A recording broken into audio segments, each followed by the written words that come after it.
Civil rights are the rights we have as members of a political community. The purpose of government, as stated in the Declaration of Independence, is to protect the rights of the people. It is also important to respect, protect, and defend each other's civil rights. Protecting our civil rights starts with the structure of the Constitution. The Constitution safeguards against government overreach and invasions of our rights through checks and balances, federalism, and the separation of powers. The text of the document and of the Bill of Rights further these protections through provisions like the Due Process Clause of the Fifth Amendment. Later editions, like the 14th Amendment, expanded the scope of these rights. All these constitutional elements protect individual rights. For example, the First Amendment guarantees freedom of speech, while the Fourth Amendment shields against unreasonable searches and seizures. These protections underpin our civil liberties.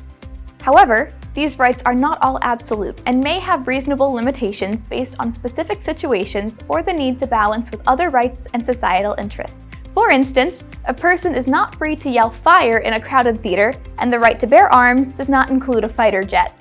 This balance emerges over time through dialogue, interpretation by the three branches, federal and state laws, and court cases.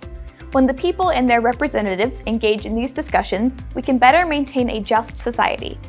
By recognizing the scope and limitations of these rights, we can better advocate for their proper application and ensure that they are respected and upheld in all aspects of our lives. So, how do we defend these rights and liberties? First, by understanding our rights and their importance. Then, by practicing civic virtues such as humility, respect, courage, and responsibility in order to maintain them. These rights are, in the words of James Madison, mere parchment barriers, ready to be violated if no one stands up for them. Citizens must be ready to act through the practice of civic virtues to stand up for our rights when needed. Together, this understanding and action ensures these rights are upheld and creates a just society.